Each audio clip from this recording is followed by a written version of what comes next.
The internet's darkest corner 6. Lock in. Fifth alarm. Working Lock structure in. fire. 7741 Liberty Road Lock in. Drive. It's 9 a.m. on May 18th, 2024. Residents of Charlotte, North Carolina wake up to the smell and sight of black smoke billowing up into the sky. The source: a massive 7-story apartment complex, home to 239 luxury units, or at least what should have been luxury units.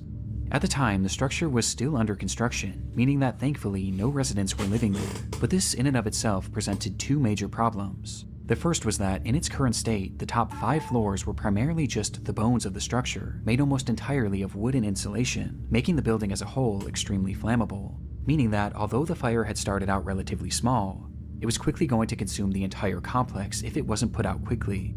Which brings us to the second and even more glaring problem. The building was actively under construction when the fire started, and that morning 17 construction workers had clocked in, all of whom were now in grave danger. And by the time the firefighters arrived on the scene, the situation was already dire.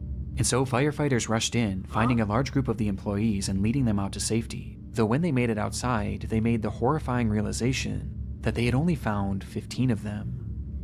Somewhere within that labyrinth of burning wooden walls, 2 men were left behind, trapped and calling out to anyone who might hear them. And these pleas weren't just being made to those on the scene, as in the following minutes, one of the trapped men, 30-year-old DeMonte Sherrill, would take out his phone, open up Facebook, and go live, revealing the horrifying reality that both he and his friend had found themselves in. Somebody say help me live though?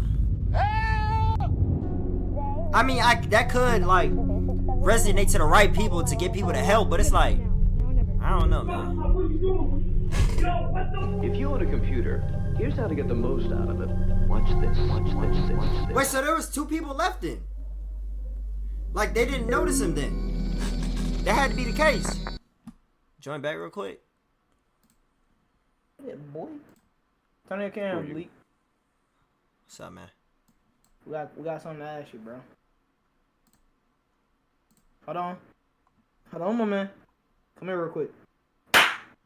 Hold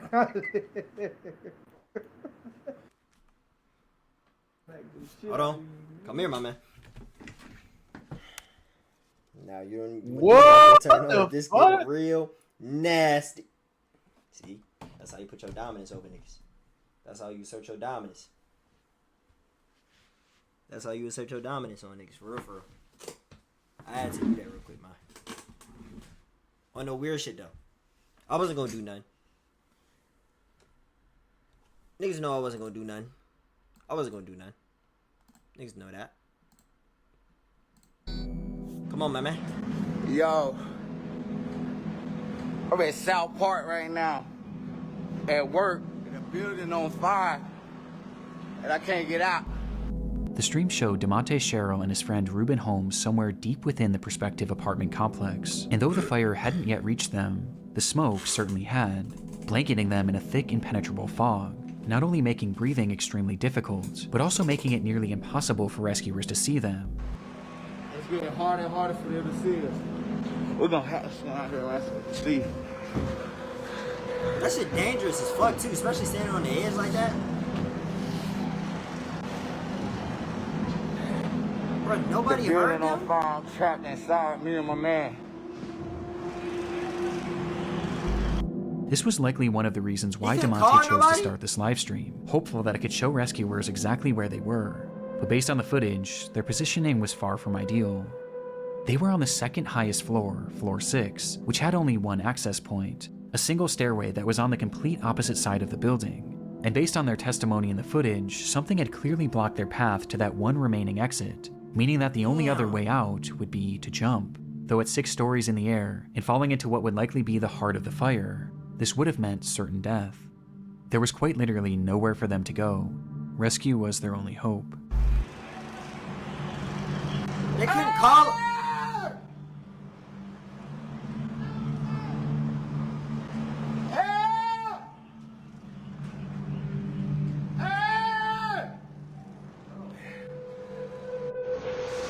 Yo, this building is on fire. I'm at work. Somebody send help. We're at South Park. Seemingly realizing this, DeMonte began to grow more desperate, yelling out into the void of smoke, while Ruben can be seen in the background waving his phone flashlight, with both men doing anything they could to help rescuers find them. Before...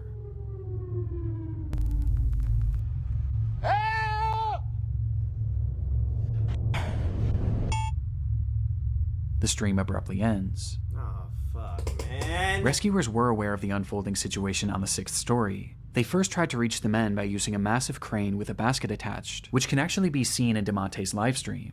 Though in it, you can see that it's also facing the complete wrong direction, as the smoke was just that impenetrable. Oh However, at one point, it's believed that the crane operator did actually see these men, but the blaze was just too extreme, leading to the operator himself having to be rescued. But that's so This bad. left only one real option for saving DeMonte and Ruben. They were going to have to go in after them. And so they climbed that stairway up to floor 6 and started their trek to the opposite end of the structure. Though before they could even make it halfway, the rescuers were relegated to a slow crawl, as the inferno around them raged more and more intensely, and the smoke grew thicker and thicker. Though that's when they began to hear screaming. Somewhere lost in that maze, Ruben and DeMonte were yelling as loud as they could for help. This sound was a sign that they were getting close. Though just then, rescuers would be met with another sound. All companies working 7741 Liberty Road Drive, evacuate structure per command. All companies working 7741 Liberty Road Drive, evacuate structure. Command all companies, this will be Gotta tested at this leave, time. bro. We'll be ready for this side to collapse. Everybody get out of the collapse zone. Oh, Confirming you are coming out, but you're not out of the building. With the order being made for all of them to evacuate, as by this point, the structure was engulfed in flames, and a collapse was imminent. The firefighters tried to call out to the two in one last attempt to guide them towards rescue, but they never came. In fact, bro, at that shout out to point, everybody that works the like structure things fell like eerily HVAC, silent. You know, a lot of high building type They of would like leave that structure without activities, DeMonte bro. or Ruben, This is scary, and minutes dog. later, I'm not the gonna fire lie. consumed the This is entire dead ass building, scary. with the temperature inside reaching 2,000 degrees Fahrenheit. Damn! Before it collapsed. it would eventually topple to the ground. And inside, DeMonte and Ruben would become the sole fatalities of this catastrophe. Yo, I'm at South Park right now. At work, and the building on fire, and I can't get out. It's getting harder and harder for them to see us. Knowing how the story ends would make this live stream difficult for anyone to watch. But what I find most upsetting about it is that the majority of those who initially watched this were his own friends and family that followed him on Facebook, with these viewers including his own mother. And a lot of them probably had no idea he even worked this job, as he had just been hired that week. What? His brother had also caught the stream as it was happening and actually rushed over to the scene where he pleaded with the firefighters to watch the footage. But despite doing the best they could, there was just too much working against them to save DeMonte and Ruben.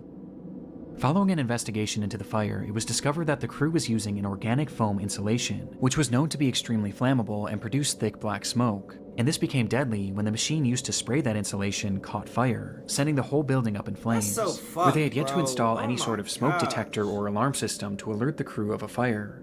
Making matters worse, there had been a temporary set of stairs made right where the two men had been trapped, but that stairwell had just been removed in order to make way for the permanent set of stairs. Just remove. Because of this and a myriad of other issues, the companies involved with this construction were forced to pay a fine of $50,000 and are currently being sued by the families of both victims.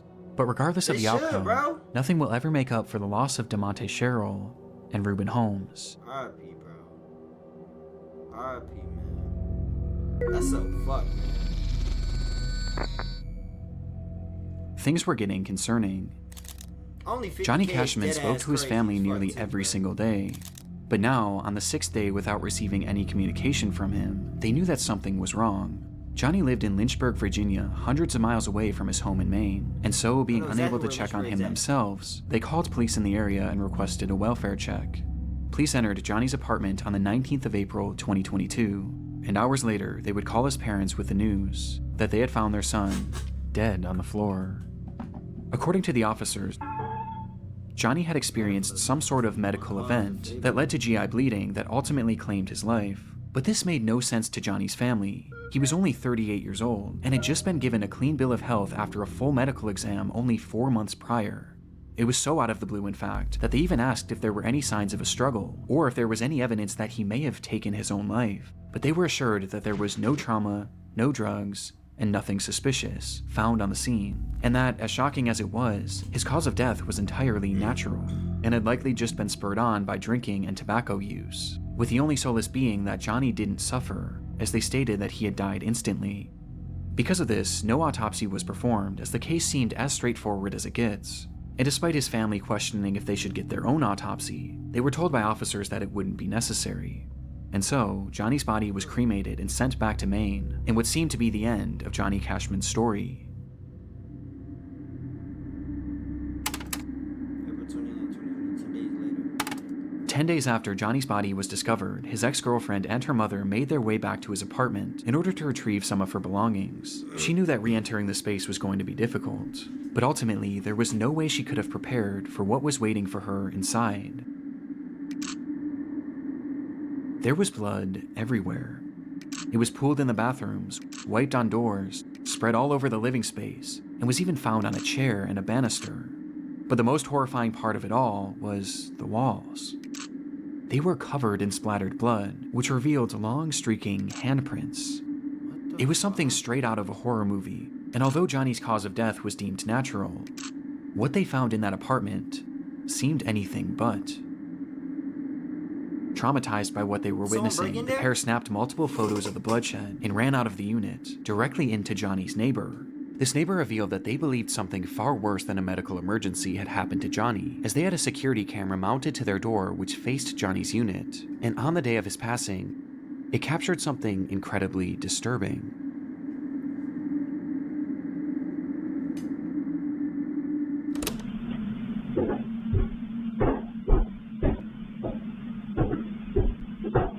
The footage shows Johnny making his way up the flight of stairs leading to his apartment at around 3:03 p.m.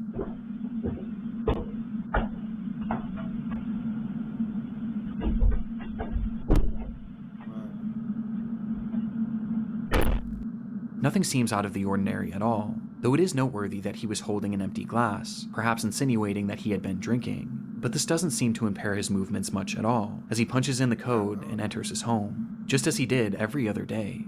But moments later, something happens inside that unit, and while it goes unseen, it doesn't go unheard. 1 minute after entry. Oh shit, what the fuck? Oh, dude, what the fuck? What are you doing? Yo, what the fuck, dude? I knew it, bro. I knew a nigga was in there, bro.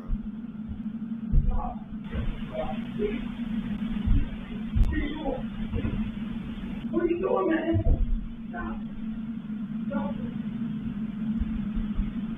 Dude had to have like a I don't hear shots or nothing, so dude had to have like a pokey poke. A little shiv or something, bro. Damn, bro. How do you even get The audio there? seems to Why is depict he a in there? man yelling, Why is asking there a dude in repeatedly, there? "What are you doing?" and begging for something to stop. On top of this, you can also hear loud thuds and banging, Why is it almost as if things were I'm falling over confused. inside, or there was some sort of physical altercation, before the unit then goes quiet just a few seconds later. It was unclear if this voice was Johnny's, or perhaps someone else who had been inside the unit, but regardless, one thing was apparent from this audio: there was someone else in that apartment, despite the fact that Johnny lived alone. And just 7 minutes later, this unseen person would emerge. That shit's scary, bro.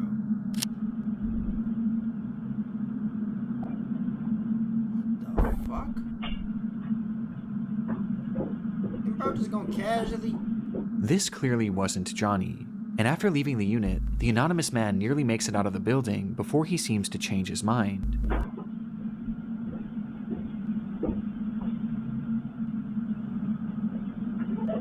Turning around and walking back up the stairs before fiddling with the door handle, touching it only with his sleeve, like he was wiping off his fingerprints.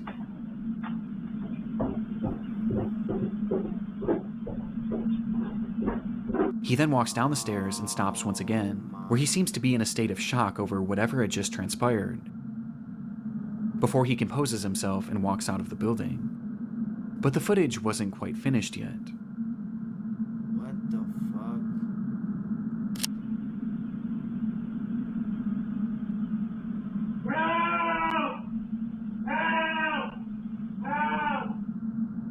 Just 1 minute later, you can hear Johnny shouting for help from inside the apartment, to which moments after, he stops, and no further sound or activity would come from Johnny's unit until police arrived 5 days later.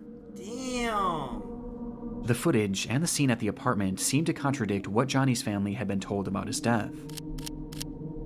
The blood all over made it obvious that Johnny's death had not happened in an instant. And this, coupled by the presence of this unknown man who was clearly distraught and wiping off his fingerprints, as well as the sound of the apparent struggle inside, seemed to point towards something much more sinister than what was initially conveyed to the family. That's so fucked. But even bro. with this footage, police still believed that Johnny's death was due to a medical emergency, as they quickly changed their initial story, saying that the blood spread was due to uncontrollable vomiting, and that Johnny had in fact likely suffered, at least for a short while.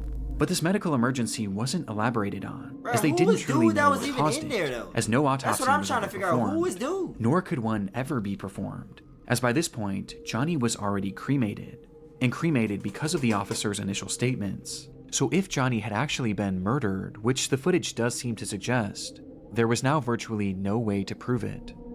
And what makes this even more frustrating is that law enforcement already had this footage. It was collected that very day, and they either didn't fully look through it or didn't think that this was overly suspicious. But everyone else surely did. And soon, this video began making the rounds online, leading to one glaring question being asked. Who is this man? As no one in Johnny's life recognized him. Who is that? Well, it wouldn't be until May 11th that investigators would finally ID him as Stephen Church. And upon being questioned, he revealed that he had moved to Lynchburg for work, but the opportunity he had lined up fell through shortly after he arrived, leaving him with no money and without a place to stay, which is when he met Johnny, who offered to let him crash on his couch. He supposedly stayed with Johnny for 3 days, and described Johnny as an alcoholic who drank constantly, including on that fateful day. When Johnny arrived home, Stephen claims that he started drunkenly yelling at him about paying rent, which led to the two getting into a verbal altercation. But he insisted that this altercation never turned physical, and that he left immediately after, to which he quickly went back to clean his prints because he was afraid that Johnny would try and have him arrested for squatting. And having already racked up 2 felonies in his life, Stephen was paranoid about going back to jail.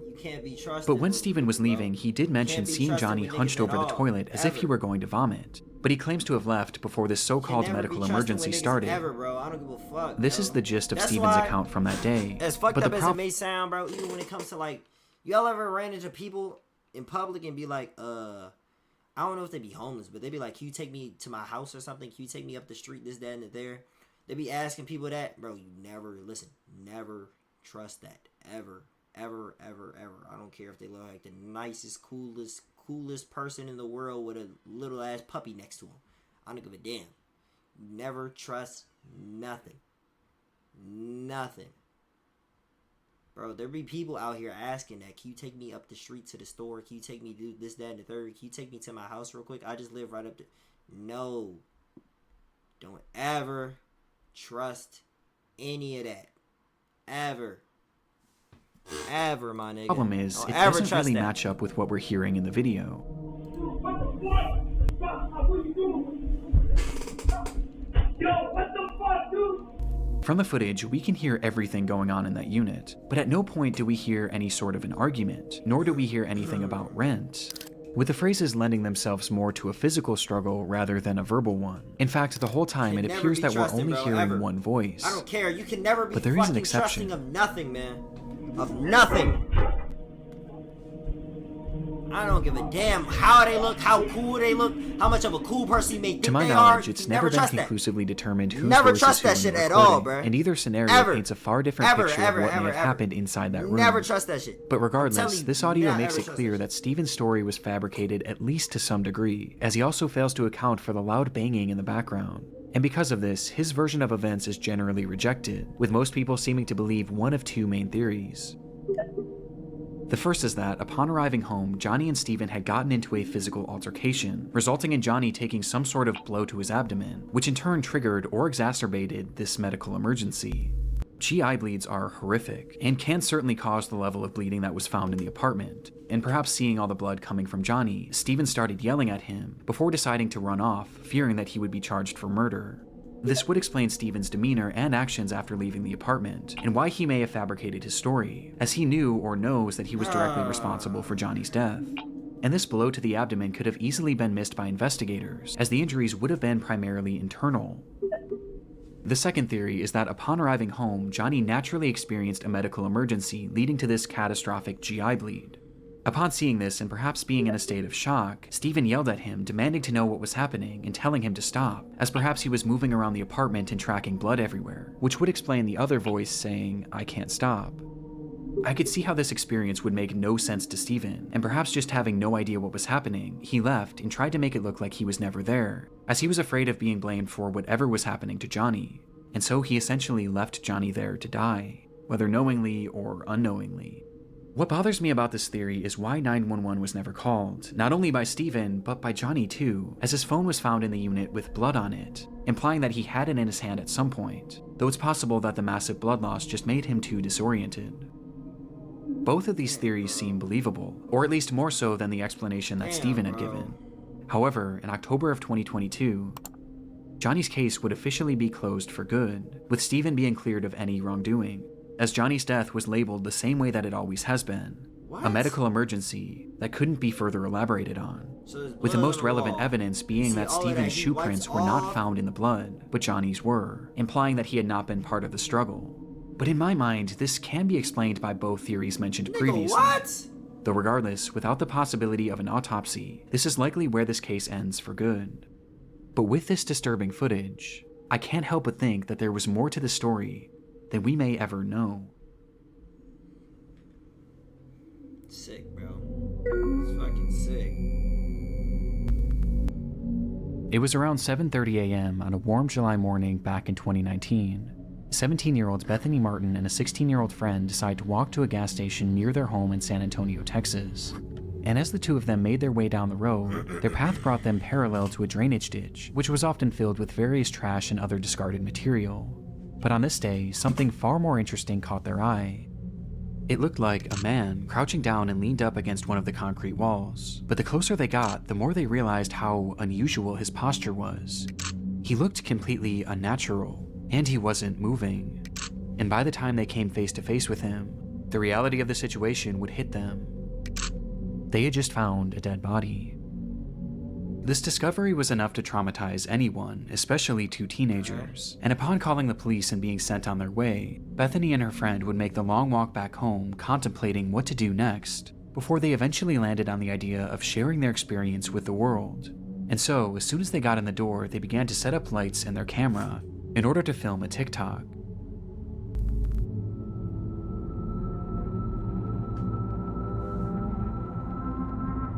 That's the first thing they did?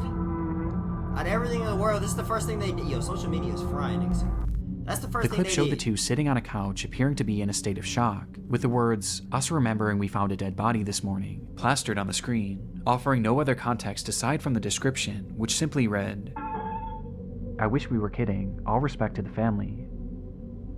Some offered sympathy for the girls, while others viewed their post as insensitive and exploitative. But others weren't even convinced it was real, partially due to this glaring lack of context. But any doubt of this post's legitimacy would be quickly thwarted by a discovery made not even one full day later, as it was revealed that this recording hadn't actually been the only video that these two girls had made on that fateful day. So they tried getting plot of it, is what he's telling me. On their walk to the gas station, the girls had stumbled across the body of 25-year-old Marcus Adams, with the young man having seemingly perished earlier that morning, with it being apparent that he had taken his own life.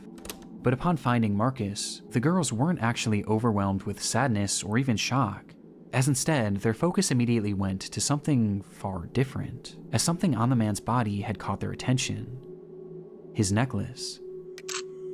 The girls really liked it. In fact, the unnamed 16-year-old had said that it matched her fashion perfectly, and so before police arrived, the two would once again pull out their phone and start recording, showing Bethany approaching the body with her intention being to grab his necklace, which she eventually does, removing the medallion and giving it to her friend, before tossing the chain into the grass nearby, leading to the girls running away from the scene. The 16-year-old would then post that video onto her Snapchat story for all of her close friends to see. I can't show the footage for obvious reasons, but it's truly awful. And just based on the audio alone, you can tell that they're very obviously having fun doing this. You gotta do it now. Now or never. Here, hold me. I got it. Oh my god. Oh my god. Oh my god. Oh my god. Oh my god.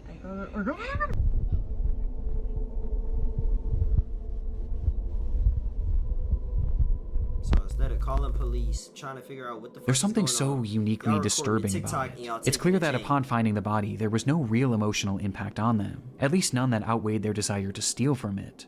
And as if stealing from this man who had just taken his own life and posting it for all their friends to see as if it were a joke wasn't horrible enough, they then immediately posted this other video to TikTok in an attempt to garner sympathy.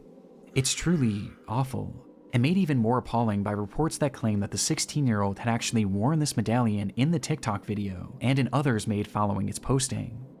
And unfortunately, their actions had even more I ain't upsetting gonna lie, y'all consequences, sick like shit. as the footage from their Y'all Snapchat sick- story y'all was quickly sick like downloaded shit by for that, someone bro. they knew and posted onto an app called Y'all sick as Nextdoor, shit for that, with the footage being totally uncensored. And it was on this app where it's claimed that many of Marcus Adams' own family members would see the footage, many of whom weren't even aware that he was deceased. Just one day after posting this TikTok, both girls were questioned by the police after the incident and the footage was reported to them. And as a result, Bethany would be charged with theft of a human corpse, but would ultimately avoid any serious jail time. Meanwhile, the 16-year-old's name and charges were never publicly released, but we do know that the medallion was returned to That's the the family. first time seeing him. Just like that. Perhaps unsurprisingly, Bethany would later come back to her TikTok page shortly after her arrest and share her side of the story, where she gave a less than half-hearted apology, while also claiming to be the victim, saying that her friend had pressured her to steal from Marcus, as well as pressured her into making that TikTok in the first place, because she thought it would be a hit. Though obviously this didn't go over well. Come on, man. What the fuck you talking about?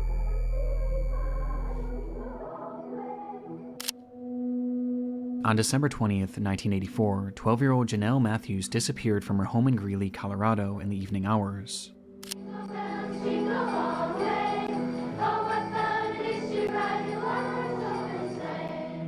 Earlier that day, she had sung at a Christmas concert with her school's choir, which her parents were unable to attend, as her mother was out of town and her father had gone to her sister's basketball game nearby, leading to Janelle catching a ride home with a friend, being dropped off at her house sometime around 8:15, where she excitedly spoke to her father on the phone, letting him know that she had arrived home safe and sound. Approximately 1 hour later, her father, Jim Matthews, pulled into the driveway to find the garage door wide open, and the house completely empty. Janelle was gone, leaving behind her winter coat and even her shoes, despite it being a frigid, snowy night. And it was within that snow that was quickly piling up that lie one of the only real clues left behind at the scene. Footprints leading directly to one of the home's windows, insinuating that someone had been watching Janelle. 12-year-old Janelle Matthews disappeared from her Greeley home 1 month ago today. It's believed she's the victim of a kidnapping. She has not been seen or heard from since December 20th. Her disappearance became a big news story almost immediately, with the whole community and really the whole country becoming invested in the fate of this girl, thanks in large part to her being one of the very first milk carton kids, meaning that her face and information about her disappearance was shown on countless milk cartons all across the country to get the word out. And as a result, this case became huge in the mainstream media, as even politicians began to make note of Janelle's story, with then-President Ronald Reagan mentioning the girl in one of his speeches. I learned about Janelle Matthews of Greeley, Colorado, 5 days before Christmas. Janelle disappeared from her home. Though even with this publicity, this didn't necessarily guarantee results, and soon months would turn to years, and eventually to decades. And all the while, Janelle's whereabouts remained a complete mystery.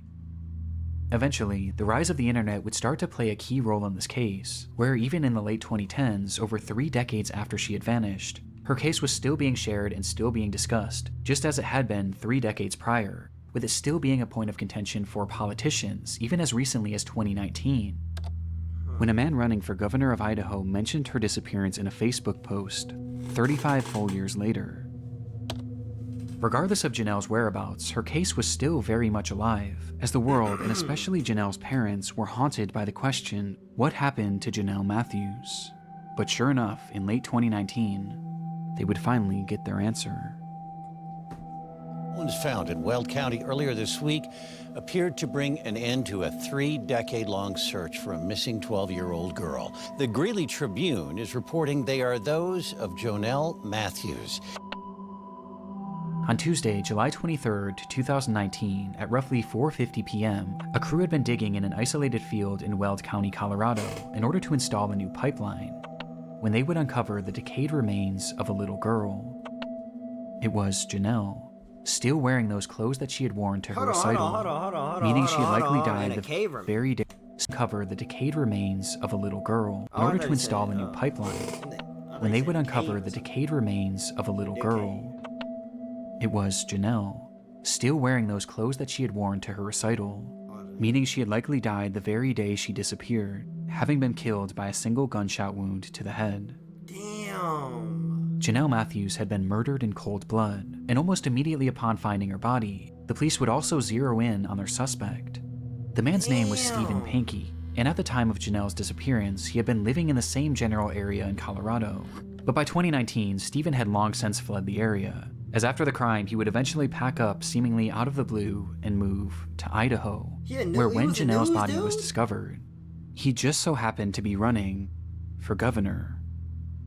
No way a nigga that was running for governor was trying to do some dumb shit. Yo, I swear, niggas really dumb as shit, bro. And during his campaign, Pankey had put out a bizarre Facebook post about Jonelle, calling for the Colorado DA to oversee a fresh investigation, as he stated that the local police had wrongly been focused on the theory that Jonelle's disappearance was a child abduction and murder, which was quite convenient, as just a few months after posting this, he would be arrested for the abduction and murder of Jonelle Matthews. Police believe that Jonelle had first caught Stephen's eye when he was working as a janitor at the church she attended, with this leading to him stalking her and eventually abducting her on a fateful night, where he threw Jonelle in his car and ultimately ended her life, for no reason other than his sick satisfaction. He then proceeded to bury her in a field 20 miles away, in a spot that he was certain no one would ever find her. Now, the evidence supporting this is mainly circumstantial, but it is incredibly concerning. Just one day after Jonelle's abduction, Pankey decided to take his wife to California in order to celebrate the holidays with his parents, with this trip being completely unplanned, as his wife was only told of it literally the day of, and making things strange. Parents that's taking y'all kids to school and they're getting off the bus, if the bus stop is a little far, bro, and they're young kids and they gotta watch their surroundings, always. Even if you might be at work or something, bro, have somebody have somebody that you trust. You specifically have another neighbor, or I wouldn't say a neighbor or somebody, like a family member, pick them up if you have to, bro. Come on, always look out. Always look out. Always look out, bro. When they returned home, Stephen's car conveniently caught fire and was burned to a crisp, to which he offered no explanation for. But in response, he would take the car to a local scrapyard where it would be even further destroyed, taking any potential evidence along with it. But while this is all strange enough, police say that the main indicator that Stephen was their man was his clear obsession with Jonelle's case. Shortly after the slaying, Stephen began listening and watching any news reports he could on Jonelle's case, while also having his wife read every single article about the missing girl out loud, to which he would often have her repeat them over and over again. But his obsession didn't stop there, as he would then start frequently calling the police, wanting to talk to them about the case, even going as far as to give them potential leads, as he claimed to be fearful that he was going to be blamed for the crime. He was trying to play some crazy-ass hero role or some shit. And it was during some of these many unusual phone calls that he was said to have given details on her disappearance that were never actually made public. His obsession was entirely uncanny, bringing up her disappearance at random even decades later, with his Facebook post being a perfect example. And as it turns out, one of Stephen's most incriminating statements came as a result of something he mentioned in that infamous message. In it, Stephen says that his son Carl had been murdered in 2008, which is in fact true, as the murder was actually fully solved, with it being confirmed that Stephen had nothing to do with it. But when he was mourning the loss of Carl, something unusual happened.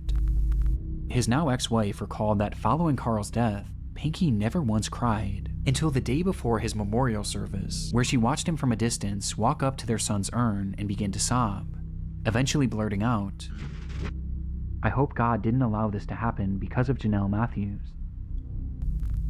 Despite maintaining his innocence to this day, Pankey was sentenced to life in prison with the possibility of parole in 2040, his conviction coming 12,634 days after Janelle Matthews' disappearance, with Pankey's cryptic Facebook post serving as a dark relic of his twisted obsession that would eventually expose him as Janelle's killer.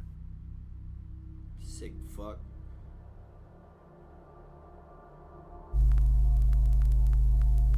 I want to give a massive shout out to my buddy Ryan, aka Nexpo. A lot of you already know this, but Ryan is a really good friend of mine, and I'm super proud of him because he just released his very own podcast called Late Nights with Nexpo. Ryan's all about immersive and atmospheric storytelling, covering dark and bizarre mysteries and rabbit holes, which obviously we all love here. And this podcast really captures his style so well. Watch surroundings, please. Parents, please, whatever y'all do, whatever y'all possibly do, bro. Watch your kids' surroundings at all times, bro. I'm not gonna lie. Do not just be trusting of any and everybody. I don't give a damn who the fuck it is. I don't care if it's the closest, the funniest janitor at the school. I don't give a damn who the hell it is, bro. Please, parents. Please. If y'all gotta work or something when they get in off the bus or they do anything like that, bro, try to have somebody like in your family pick them up or something, bro. Take them to their house or something, bro. Please do not have them just walking alone back to the house, and then they come into the house alone, bro. Don't do that, especially at young ages too, bro. Do not do that, please don't. Always watch our surroundings, bro. It's dead ass scary as shit out here, bro. Dead ass scary as shit out here.